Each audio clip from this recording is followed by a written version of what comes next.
Okay, so this is one of those stories that still makes me uneasy whenever I think about it. I don't tell it often, mostly because people either laugh nervously or go real quiet when I get to the end. But you asked for something creepy, right? So here goes. This all happened back in the summer of 2004 when I was 12 years old. I was living in a quiet little town called Maple Hollow, the kind of place where everybody knew each other and things never seemed to change. Real small town vibes. At the time, I was super close with my cousin Tyler. He was 14, a bit taller than me, and kind of the cool older brother I never had. We hung out almost every day that summer. Tyler lived right next door, and since there weren't many kids our age nearby, we just sort of stuck together. We'd ride bikes, build dumb forts, eat too many popsicles, and at night we played our favorite game, flashlight tag. Now, we didn't play regular tag. No way, our version had rules, spooky rules.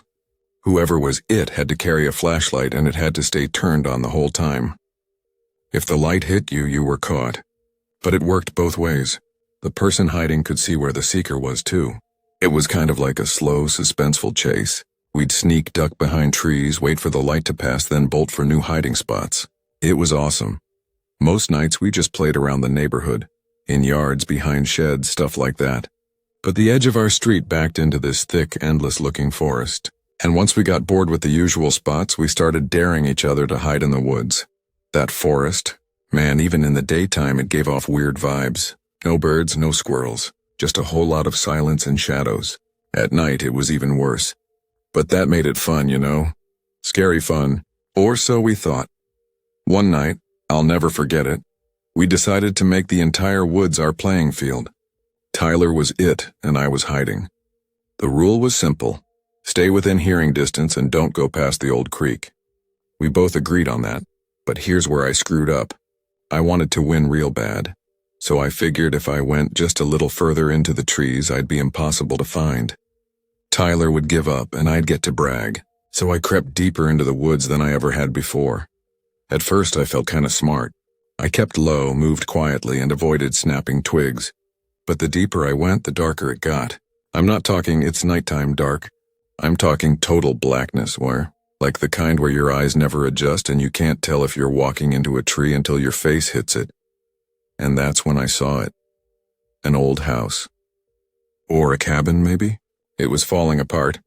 The roof sagged and one of the windows was shattered. It looked like no one had been there in years. I should have turned around. I should have trusted the little voice in my head that said nope, but I was a kid and it seemed like the perfect hiding spot. So I went in. The front door was already cracked open. I had to push it with my shoulder, and it creaked loud enough to make my skin crawl. The air inside smelled like wet dirt and moldy wood. The floor creaked under my feet. I remember whispering to myself, this is dumb, but I kept moving. At the back of the cabin, I found a staircase leading up. At the top was a room with a window. I went to it and peeked out. You couldn't see anything but trees and darkness. No porch lights, no street, no sign of the world. I figured I was safe. No way Tyler would come this far. I sat down on the dusty floor and waited. Then, I heard footsteps not far off either. Crunching leaves. Slow, steady. Getting closer. I crawled back to the window and peeked down. There he was. Tyler. I could tell by his shape, kind of hunched, lanky. But something was wrong. His flashlight was off. We'd played this game dozens of times, and the number one rule was that the flashlight stayed on. Always. That was the whole point of the game. I remember thinking, he's cheating, but as I watched him, something didn't sit right. He wasn't calling out. He wasn't moving like Tyler usually did, and, kind of goofy, kind of impatient. This figure was slow, stiff, like it was gliding more than walking. Then the crunching stopped. I moved away from the window and crouched by the wall. I could hear someone downstairs now. Heavy boots on the wooden floor, and just then, something caught my eye. Through the window in the far distance, I saw a flashlight flickering between the trees. Moving fast, Tyler, the real Tyler. I felt my stomach drop. Whoever was downstairs, that wasn't him. I didn't know what to do. I looked around and dove under the bed. It was one of those old wooden frames with cobwebs hanging down, and just enough space to squeeze in. I tried to control my breathing. The footsteps started coming up the stairs. Step, creak, step, creak. I could feel my heartbeat in my throat. Then I heard it, a sharp click, like metal. A gun. No joke, I could feel the sound. It was that close. Whoever it was, they reached the top of the stairs and just stood there, breathing. I saw a boot step into the room. Big, muddy ones. Not Tyler's. They didn't move for a long time. Just stood there like they were waiting for something. And then finally they turned and walked away. I didn't wait. The second the boots were out of sight, I slid out from under the bed, ran to the window and jumped. Didn't even think. I hit the ground hard, rolled, got up and ran like my life depended on it. Because honestly, it probably did. I didn't look back. I could hear someone running behind me, twigs snapping, heavy breathing. But I didn't dare turn around. I broke through the trees, panting, scratched up and shaking. That's when I saw Tyler, flashlight in hand, looking confused. He pointed the beam at me and laughed. Gotcha. I win. But I didn't stop running. Then he looked past me. His face changed. Completely. He didn't say a word. He just turned and ran with me, straight back to our neighborhood, all the way to my front porch. We slammed the door shut and locked it. Inside, gasping for air, he finally looked at me and asked, "Who the heck was behind you?" Even typing that now, I've got chills. I told him everything. The cabin, the footsteps, the gun. He didn't laugh. He didn't call me crazy. He just nodded slowly like he was processing it all. We told my parents, but we didn't tell them everything. We made it sound like we saw some drunk guy in the woods or maybe a hunter, but they still called the cops. The police came out and searched the woods. They found the cabin, sure, but said it had been abandoned for decades. No signs of recent activity. No footprints, nothing. After that night, our parents banned us from going near the woods. And honestly, we didn't argue. We never played flashlight tag again. Tyler and I still talk about it sometimes, even now that we're adults. We both remember it the same way. The fake Tyler, the boots, the sound of the gun, and the thing that ran after me. Whoever or whatever it was, it wasn't human. Or if it wasn't acting like one.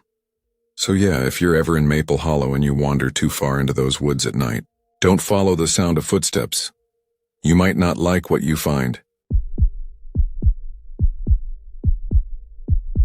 So, this happened back in the fall of 2019. My sister Ellie and I had just wrapped up a stressful few months. I'd lost my job. She'd just ended a rough breakup, and we figured we needed a change of scenery. Something quiet, something far away. We remembered that our mom's old college friend, Mr. Halpern, had a cabin in Vermont that he barely used anymore. He always told Mom we could use it whenever we wanted. And since Ellie had stayed close with him over the years, she called and asked if it was cool for us to stay for a few days. He was more than happy to let us borrow it. "You two will love it," he said. Quiet, peaceful. Not a soul for miles. That should have been the first red flag. We packed up the car and drove out of the city early one morning. It was October, cold, damp, and every tree we passed looked like it had just started dying. Perfect, if you ask me. The cabin was deep in a place called Black Hollow Woods. It took forever to get there. Long, winding dirt roads, patches of fog so thick we couldn't see 10 feet ahead. We passed maybe 1 or 2 houses on the way, and those looked abandoned. But we didn't care. It felt like an adventure. When we finally pulled into the driveway, it was late afternoon. The cabin was exactly what we hoped for. Wooden, cozy, kind of old, with a little stone chimney and a creaky porch out front.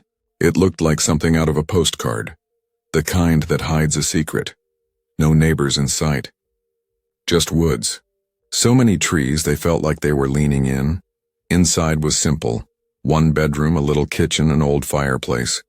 There was even a hot tub on the back deck, half covered in pine needles but still working. Mr. Halpern had stocked the place with snacks and left a handwritten note. No Wi-Fi, no service, just relax. We laughed. We figured we'd make s'mores, watch a few downloaded movies and unplug. It sounded perfect. That first night we lit a fire and put on a movie Ellie had downloaded. We wrapped up in blankets, listened to the wind outside, and forgot all about our problems. Around 10, we decided to try out the hot tub. I went to get towels and Ellie went out back to get it running.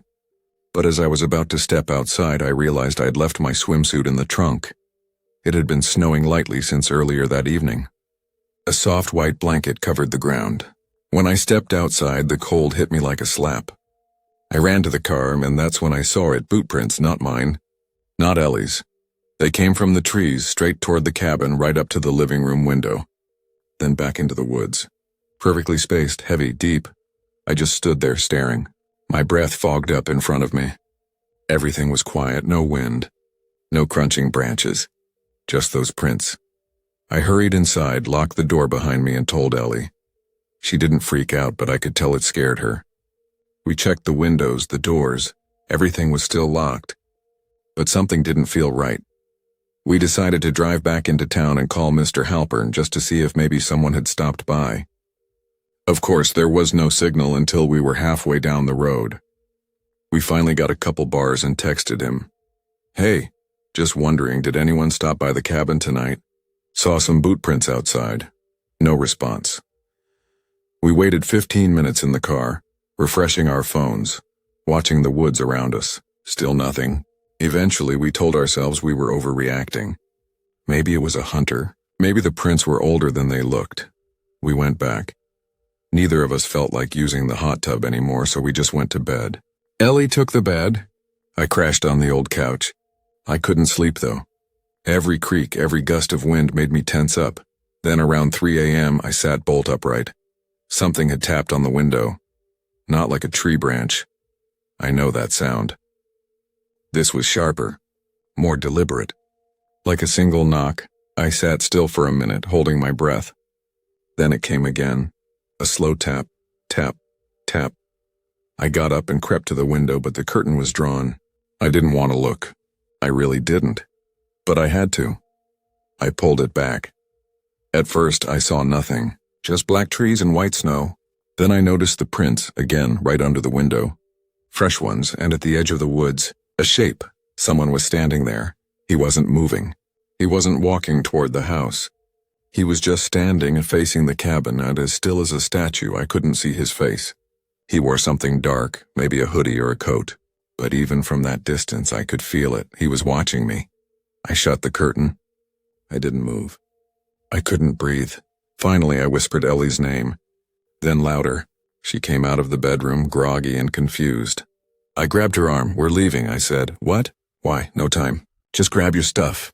She looked scared, but she didn't argue. We packed up fast, tossing everything into bags. I didn't even bother turning off the lights. We opened the front door and ran. I unlocked the car and we jumped in. As I started backing out of the driveway, Ellie screamed. She pointed to the side of the cabin. He was there, closer this time. Maybe 10 feet away. No hiding, no shadows. Just standing there in the open, watching us. He didn't move. Not an inch. I floored it. The tires spun on the snow for a second before gripping. We tore down that road faster than we should have.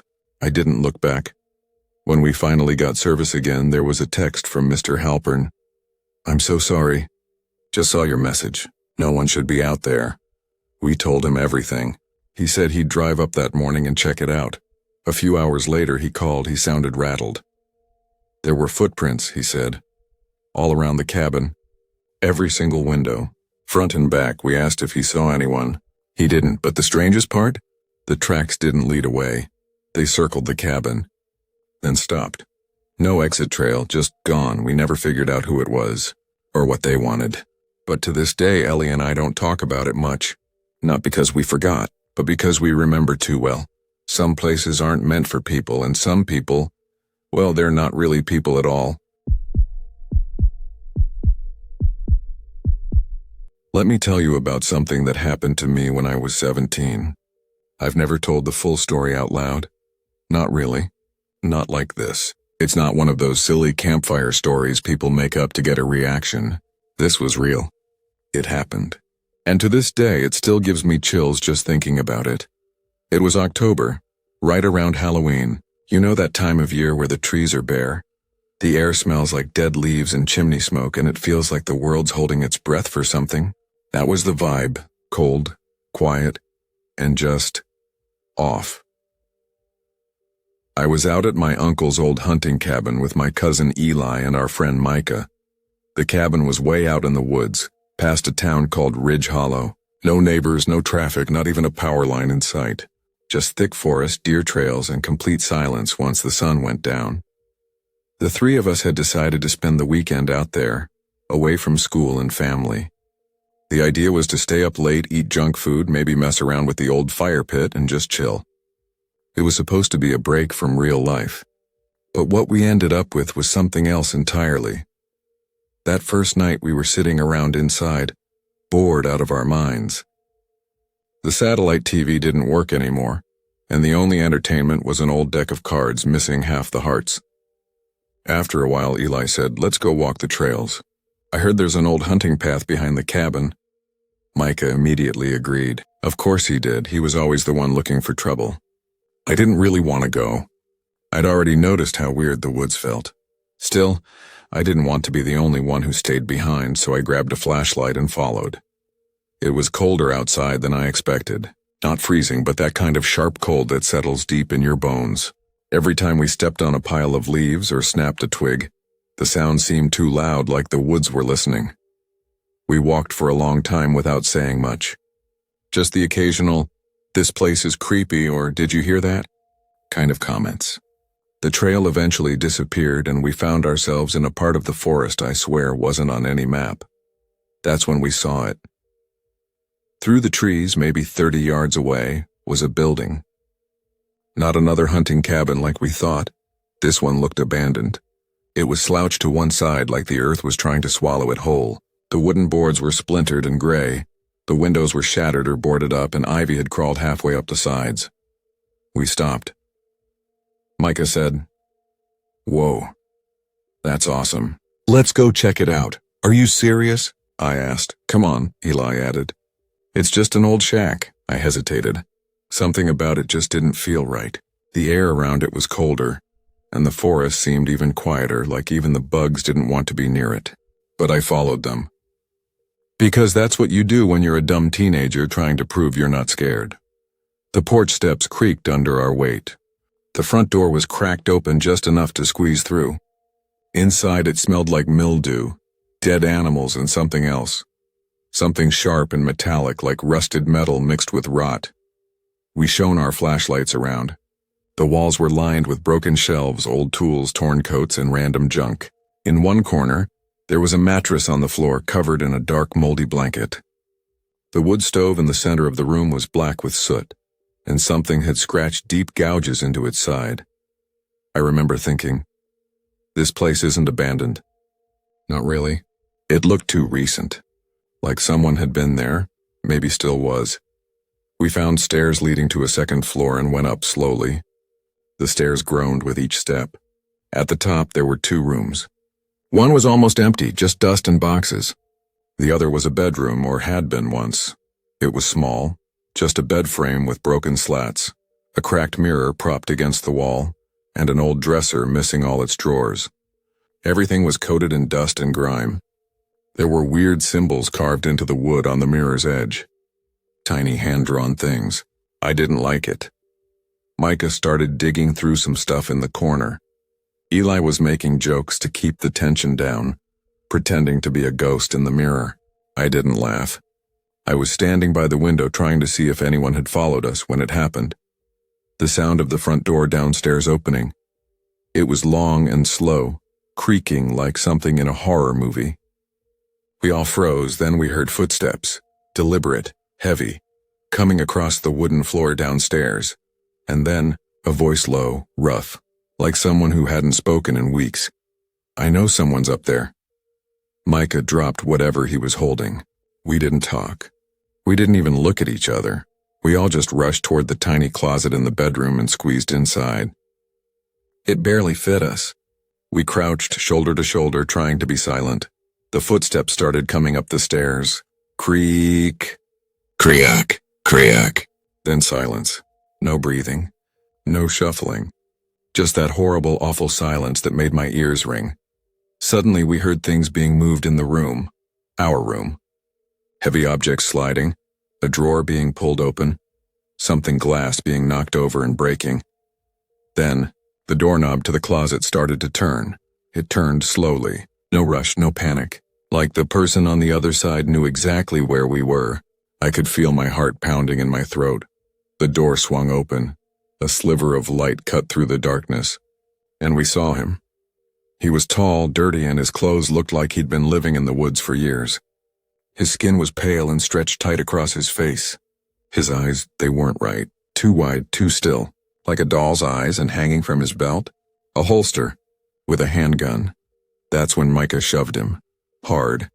The guy lost his balance and fell backward onto a pile of junk, hitting the ground with a loud thud. We ran, tripping, crashing down the stairs, bursting through the front door, bolting into the woods. We didn't look back. We didn't stop. I tore my sleeve on a branch. Micah scraped his face on a rock. Eli rolled his ankle. None of it mattered. We just needed to get away. We reached our cabin and locked the door behind us, pushing furniture up against it. Then we sat in silence, trying to calm down. Finally, Micah whispered he had a gun. I saw it fall out of his coat when I pushed him. None of us slept. We kept the lights on and took turns watching the windows. Every snap of a twig or rustle of wind outside made us jump. But the man never came. At sunrise, we packed up and left. No breakfast. No cleanup. We just got in the car and drove. We never told our parents what really happened. Just that we got scared by some animal sounds and cut the trip short. We never went back. But here's the thing. A few months later, Eli started having nightmares.